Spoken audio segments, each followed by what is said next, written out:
Seigneur, ta parole est grande, elle demeure à jamais. Ta parole est infaillible, rien ne peut la supprimer. Bienvenue à vous, chers spectateurs, et bienvenue à tous nos spectateurs de partout dans le monde pour un nouvel épisode de l'émission d'études quotidiennes Toute la Bible. On en est toujours dans notre étude et parcours à la première épître aux Thessaloniciens, chapitre 2, spécifiquement au verset 7 à 12. Dans l'épisode d'aujourd'hui, on rencontrera Paul le serviteur dans le rôle de la mère et du père auprès des croyants de Thessalonique. C'est l'exemple du bon serviteur. Mais d'abord, permettez-moi d'accueillir nos invités, les serviteurs du Seigneur, qui nous honorent de leur présence, frère Elia Kyrillos et frère Isaac Elia. Soyez les bienvenus. Merci bien. Merci. Bienvenue aussi à notre cher public, bienvenue à tous. Chers spectateurs, quelques instants et on commence l'étude. Restez à l'écoute.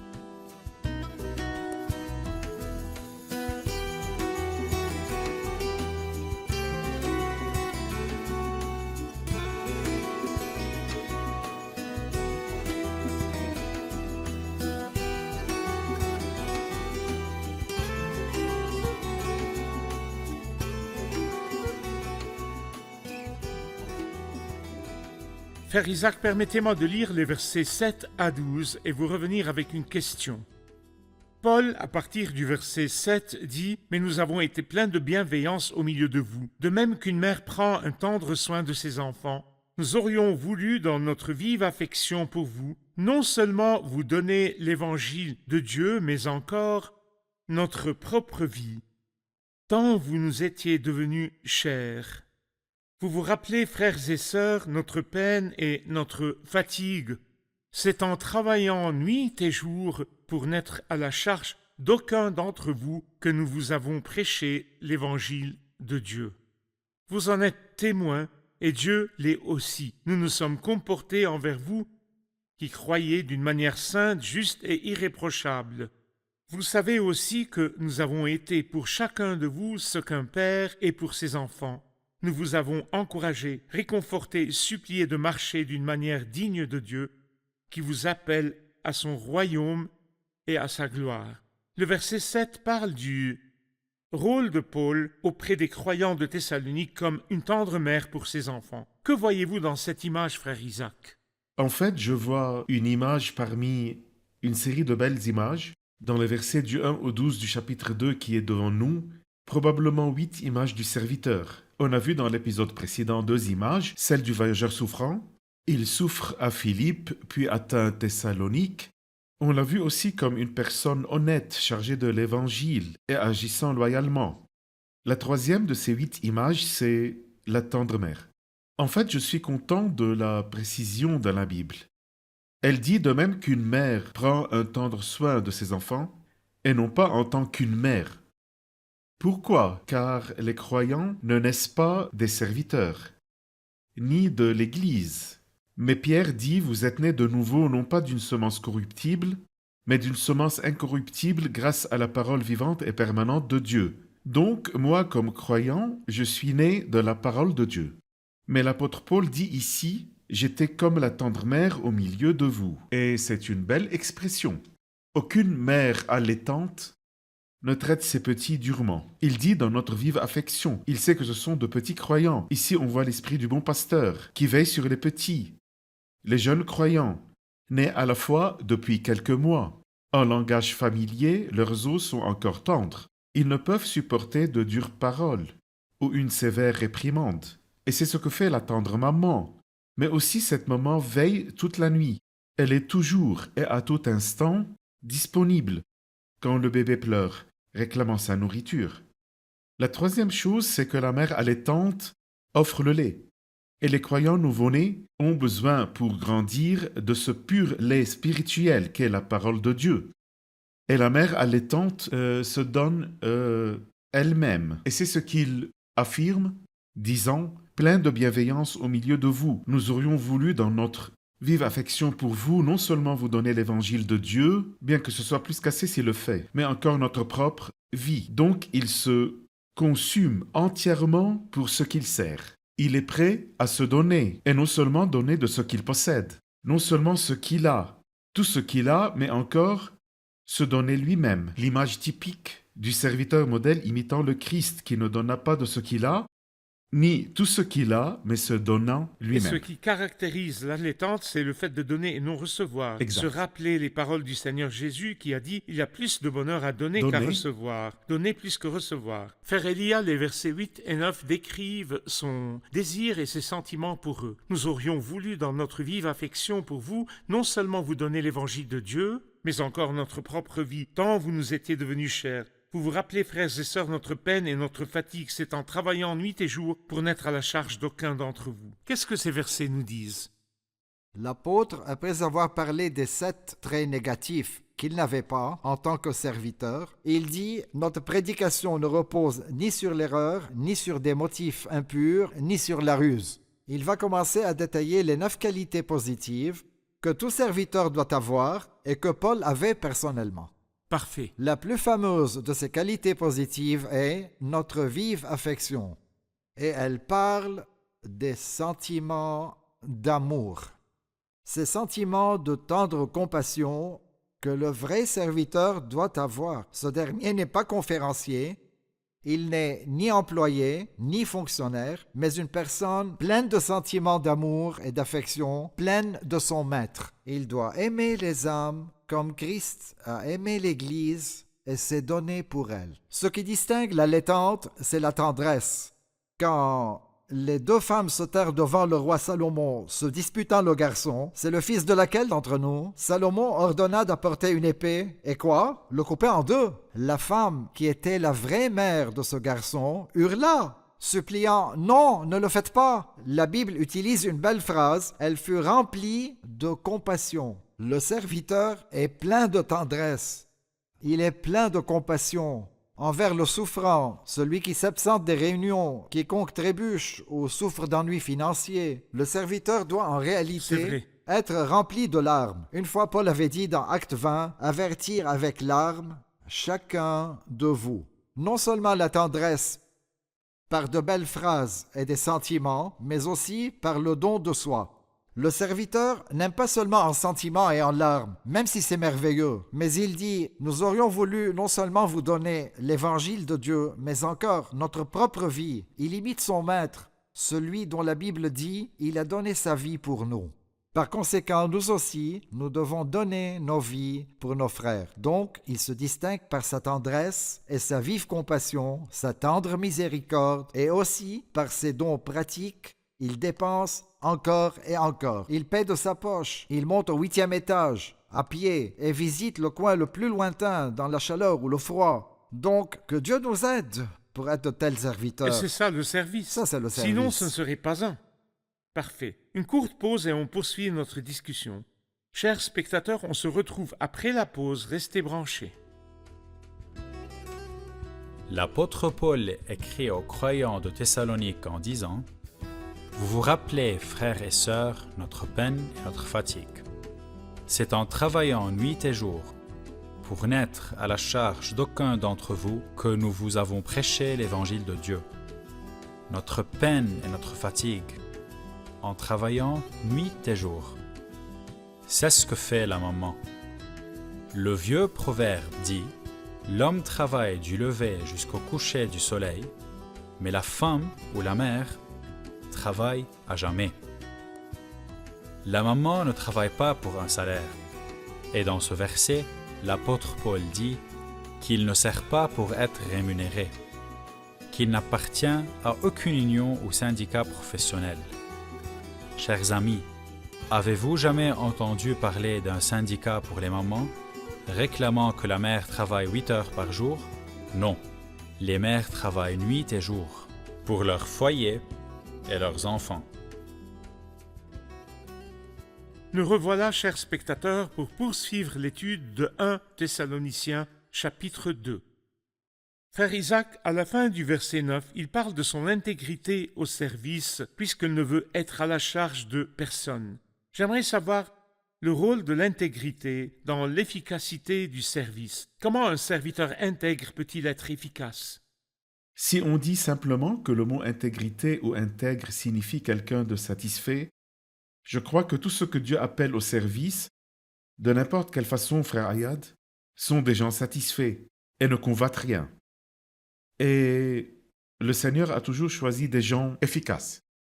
Le ministère n'est pas un lieu, et veuillez excuser ma franchise, pour un raté en quête de succès, ou pour un chômeur en quête d'emploi, ou celui qui n'a pas de revenus pour qu'il en gagne.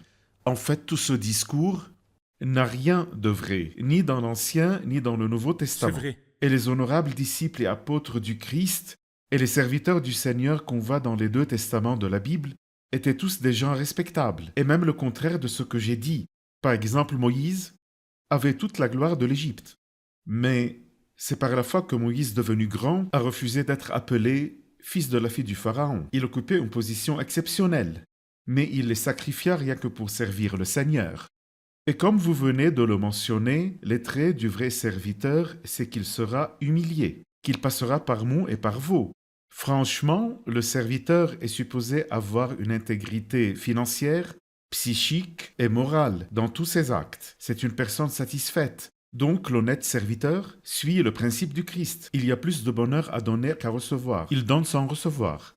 Il est donc assouvi, il piétine le rayon de miel. Et en même temps, il offre tout son être aux âmes, quel que soit leur genre. Parfait. Christ, béni soit son nom, comme vrai serviteur modèle, s'est offert en entier. Donc Christ s'est dépouillé jusqu'à la mort. La mort sur la croix, il ne rechercha pas ce qui lui plaisait.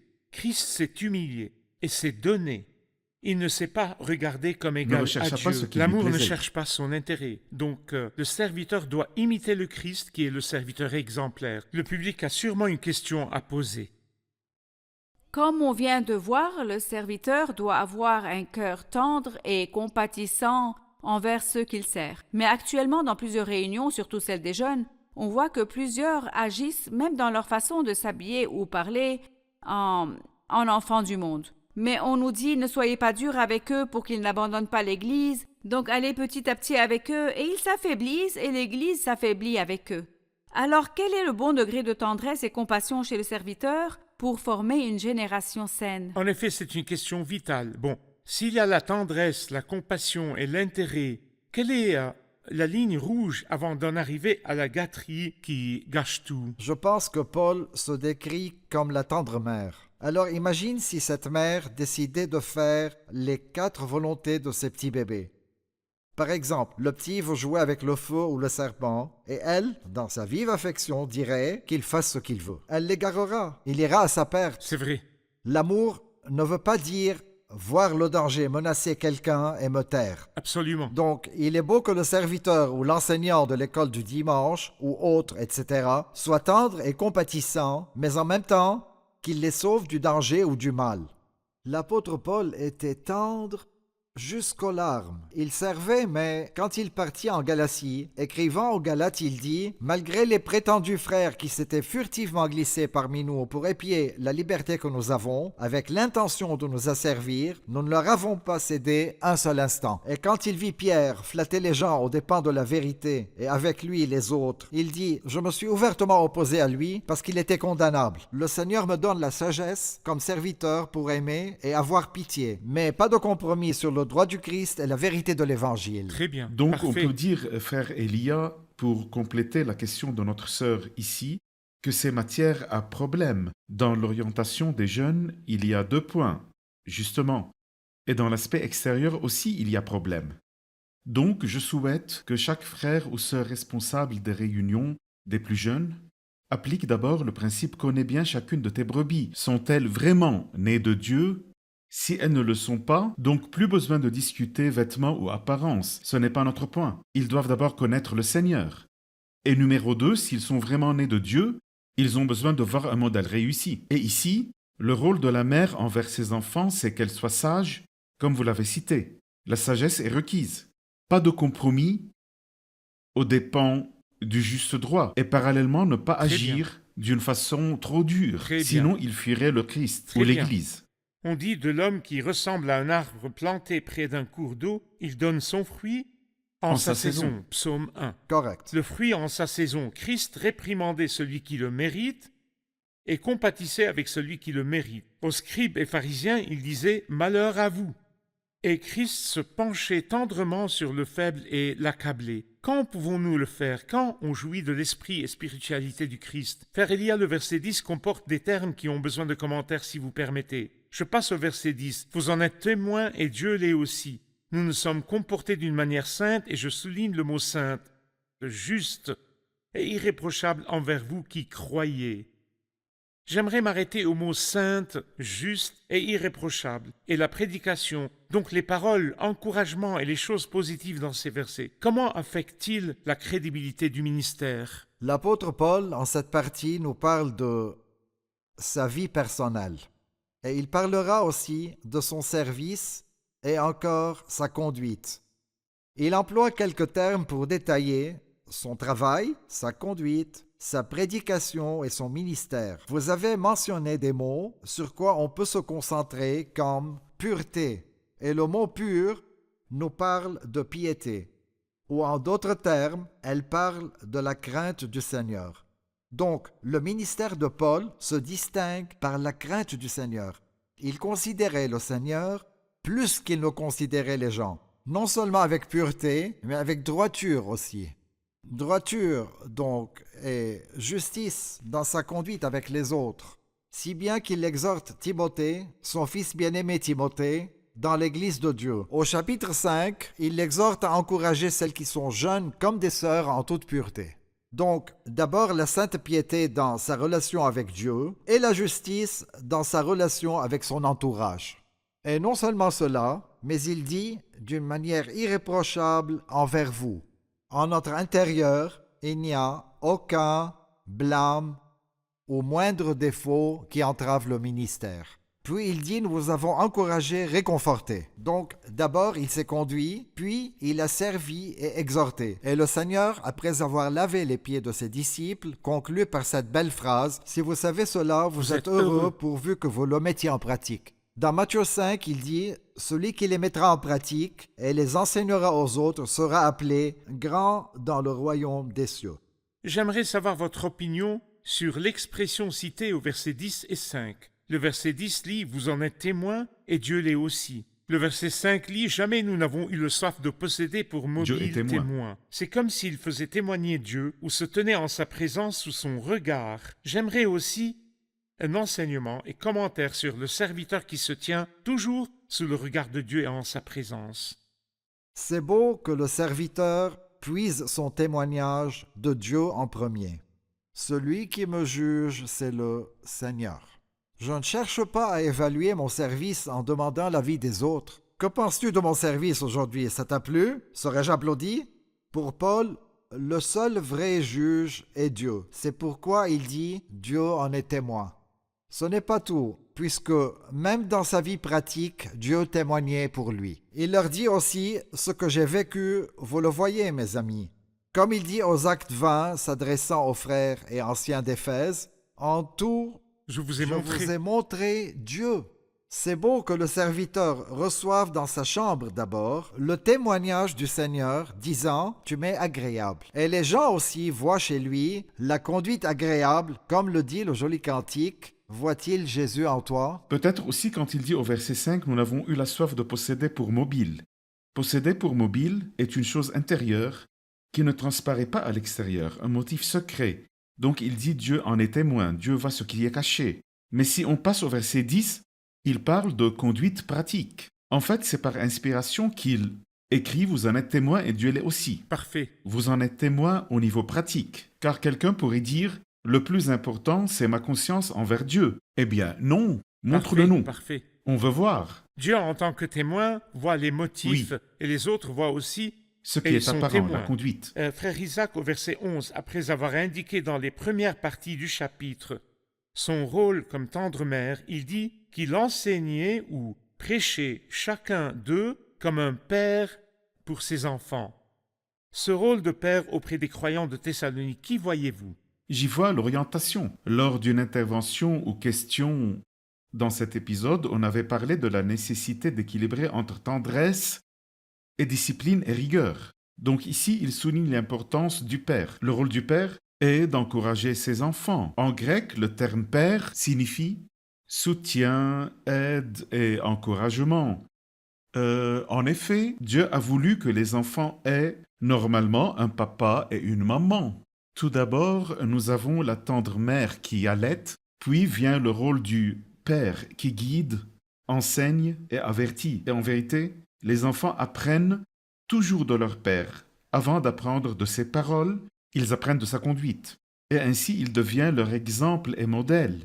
Il l'imite. Et c'est exactement ce qui relie le verset 11 au 10 qui le précède. Parfait. Permettez qu'on aille écouter la question du public. Une question? J'ai une question sur le verset 12. J'aimerais savoir quelle est la relation entre la conduite et l'appel au royaume des cieux et à la gloire. Oui, dans le verset 12, nous vous avons supplié de marcher d'une manière digne de Dieu qui vous appelle à son royaume et à sa gloire. Pourquoi mentionne-t-il ici le royaume et la gloire avec la conduite? Tout simplement, si je passe par exemple à l'Épître aux Éphésiens, j'y trouverai la réponse. L'apôtre, dans sa lettre aux Éphésiens, chapitres 1, 2 et 3, parle aux croyants du grand privilège que l'Église a obtenu en se liant au Christ. Il nous a ressuscités et fait asseoir avec lui ou dans les lieux célestes. Puis au chapitre 4, il vient leur dire « Chers amis, vous qui occupez maintenant cette grande position et êtes appelés au royaume et à la gloire », au début du chapitre 4, il dit dans Éphésiens 4.1 « Je vous encourage donc, moi, le prisonnier dans le Seigneur, à vous conduire d'une manière digne. » De quoi? De l'appel que vous avez reçu. Comment nous conduire? Nous sommes appelés au royaume, nous attendons la gloire, notre union avec le Seigneur pour les siècles des siècles dans la gloire. Il nous dit au chapitre 4, verset 17, encore dans Éphésiens, il dit « Ce que je dis et ce que j'affirme dans le Seigneur, vous ne devez plus vous conduire comme les non-croyants. » Puis il nous dit d'agir avec amour, etc. Donc, être lié au Seigneur et appelé de ce saint appel, l'appel suprême de Dieu, nous oblige à nous conduire d'une façon agréable à Dieu et à tous les niveaux. Vivez la vie de ceux qui sont appelés à la gloire du royaume. Si un prince ou un président m'invitait à son mariage ou à vivre dans son palais, quoi porter comme tenue? Comment agir? Comment marcher? Et comment manger? Je crois que frère Elia a cité l'une des 3 épîtres qui précèdent la première aux Thessaloniciens, c'est-à-dire celle aux Éphésiens, puis Philippiens et Colossiens, qui parlent aussi du même sujet. Philippiens 1,27 dit seulement « Conduisez-vous d'une manière digne de l'évangile du Christ ». Donc tellement l'évangile est merveilleux, je suis supposé le montrer par une conduite pratique qui lui ressemble. Et aussi dans Colossiens chapitre 1, il dit au verset 10 « Pour marcher d'une manière digne du Seigneur et lui plaire entièrement, vous aurez pour fruit toutes sortes d'œuvres bonnes et vous progresserez dans la connaissance de Dieu. » Ceci est relié à la démonstration du royaume et aussi la preuve pratique de la gloire à venir. Je proclame à mon entourage « Moi j'appartiens au Seigneur. Prouve-le. Qu'en est-il de ta conduite ? Je suis pour le royaume de Dieu. Eh bien où? J'irai à la gloire éternelle. Eh bien où ça? Je crois qu'on doit le vivre. Je vous remercie, que Dieu vous bénisse. Allons réviser l'épisode avec notre public.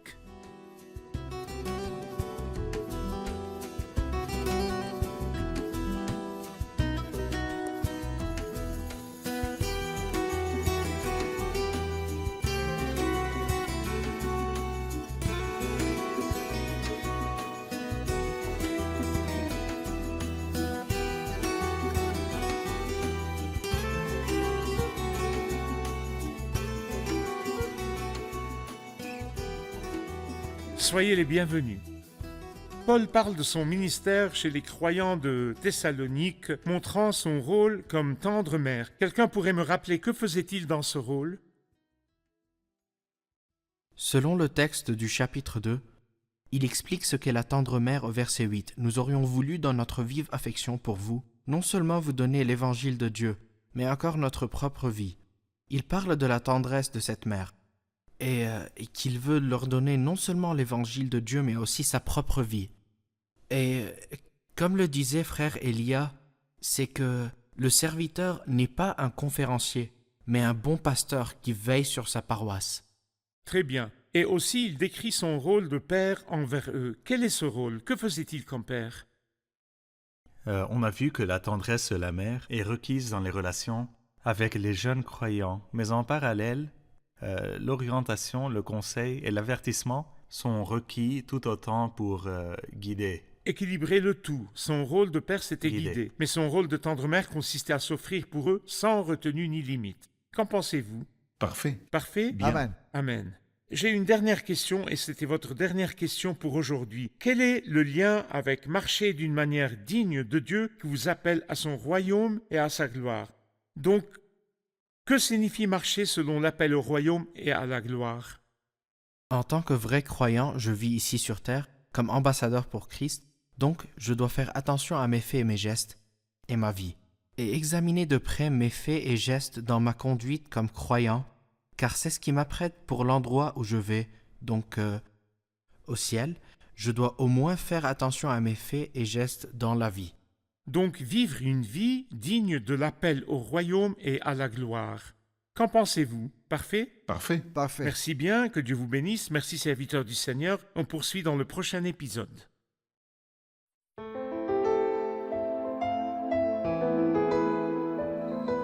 Seigneur, ta parole est grande, elle demeure à jamais.